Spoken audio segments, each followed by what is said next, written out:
अब बात सीआरपीएफ की लेडी कांस्टेबल खुशबू चौहान की, जिनका पूरा देश दीवाना हो गया है। एक डिबेट के दौरान लेडी कांस्टेबल ने इतना जोशीला भाषण दिया कि सुनने वाले बस सुनते रह गए। पिछले 48 घंटे में लाखों लोग इस वीडियो को सोशल साइट्स पर देख और शेयर कर चुके हैं। आप भी सुनिए खुशबू की बातें और हो जाइए उनके दीवाने। देश मेरा जल रहा है, आग लगी है सीने में, हुक्मरान सब व्यस्त हैं खून गरीब का पीने में, तो राम मंदिर या बाबरी का पक्ष नहीं मैं लाई हूं, घायल भारत चीख रहा है, चीख सुनाने आई हूं। प्यार भी भरपूर गया, मांग का सिंदूर गया, नन्हे नौनिहालों की लंगोटियां चली गई, छोटी छोटी बेटियों की चोटियां चली गई, और आपके लिए तो एक आदमी मरा है साहब, मेरे घर की तो रोटियां ही चली गई। फूल को श्रृंगार दो ये मुमकिन नहीं, और एक वीर को झनकार दो ये मुमकिन नहीं, जो हाथ बांधे सेना के ऐसे मानवाधिकार का पालन संभव नहीं। चिरागों को हवाओं में उछाला जा रहा है, हवाओं पर भी रौब डाला जा रहा है। अरे हम ही तो बुनियाद है आंतरिक सुरक्षा की, और आज हमें ही नौकरी से निकाला जा रहा है।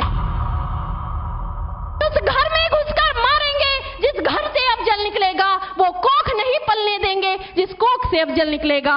उठो देश के वीर जवानों, तुम सिंह बनकर दहाड़ दो, और एक तिरंगा झंडा उस कन्हैया के सीने में गाड़ दो। सिर्फ 48 घंटे में इस वीडियो को लाखों लोगों ने देख लिया, हजारों लोगों ने शेयर कर दिया और करोड़ों लोगों ने लाइक कर दिया। सीआरपीएफ की एक कांस्टेबल के जोशीले भाषण ने देश को अपना दीवाना बना दिया है। महोदय, दर्द हद से तब गुजरने लगता है जब मेरी आंखों के सामने ताज, पुलवामा, छत्तीसगढ़ में शहीद हुए जवानों के शत विशत अधजले शरीर के टुकड़े, रेत के टीलों से ऊपर जाती लाशों के ढेर और कश्मीर की खून से सनी लाल रंग की सड़कों के दृश्य सामने आते हैं।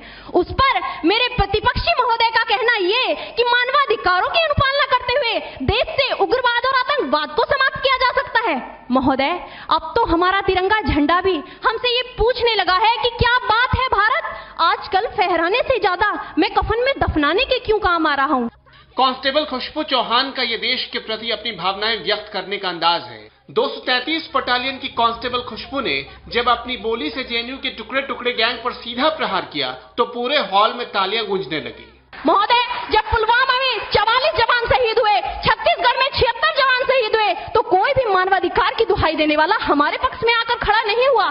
परंतु जब जेएनयू विश्वविद्यालय में एक देशद्रोही के द्वारा भारत तेरे टुकड़े होंगे, अफजल हम शर्मिंदा हैं जैसे देशद्रोही नारे लगते हैं, तो सारे मानवाधिकार के ज्ञाता आकर उसके पक्ष में खड़े हो जाते हैं। तभी तो क्या कहा था उस देशद्रोही ने कि तुम एक अफजल को मारोगे, हर घर से अफजल निकलेगा। तो मैं भारत की बेटी अपनी भारतीय सेना की तरफ से आज ये ऐलान करती हूँ कि उस घर में घुसकर मारेंगे जिस घर से अफजल निकलेगा, वो कोख नहीं पलने देंगे जिस कोख से अफजल निकलेगा। उठो देश के वीर जवानों, तुम सिंह बनकर दहाड़ दो, और एक तिरंगा झंडा उस कन्हैया के सीने में गाड़ दो। खुशबू ने अपने भाषण में न्यायिक व्यवस्था से मानवाधिकार तक पर बवाल मचाने वालों को बताया कि आतंकियों और नक्सलियों की मौत में मानवाधिकार मत तलाश कीजिए, शहीद की बूढ़ी माँ, विधवा पत्नी और अनाथ बच्चों का दर्द देखिए। महोदय, हृदय तो उस दिन फट गया जब बूढ़ी माँ अपने बेटे के चिथड़ों को देखकर बोली कि साहब आप तो भर्ती में 1 इंच भी कम नहीं लेते, मैं आधा शरीर कैसे ले लूं। महोदय, आज इन मानवाधिकारों के कारण इन आतंकियों के बंगलों की आकाओं की नागफनी हंसती है, और शहीद हुए हमारे जवानों के आंगन की तुलसी रोती है। जब एक शहीद हुए जवान की विधवा की वेदना चीख चीख कर ये कहती है कि प्यार भी भरपूर गया, मांग का सिंदूर गया, नन्हे नौनिहालों की लंगोटियां चली गई, छोटी छोटी बेटियों की चोटियां चली गई, और आपके लिए तो एक आदमी मरा है साहब, मेरे घर की तो रोटियां ही चली गई। 27 सितंबर को दिल्ली में इंडो तिब्बत बॉर्डर पुलिस यानी आईटीबीपी ने डिबेट का आयोजन किया था। टॉपिक था मानवाधिकार का पालन करते हुए आतंकवाद से निपटा जा सकता है। कांस्टेबल खुशबू की बारी आई तो उन्होंने टॉपिक के विरोध में बोलना शुरू किया, और जब वो बोलने लगी तो मानवाधिकार की दुहाई देने वाले सोच में पड़ गए। किसी भी युद्ध को जीतने के लिए पहल करना सबसे ज्यादा आवश्यक है, क्योंकि इतिहास गवाह है कि पहल करके बड़े बड़े युद्धों के परिणाम बदल दिए गए हैं। परंतु आज मानवाधिकारों के कारण हमारे देश के जवान इस कदर बंधे हुए हैं कि अपनी ड्यूटी पर खड़े होकर भी वो आज पहल करने से डरते हैं, क्योंकि महोदय भविष्य में उन्हें कटघरे में खड़े होने का डर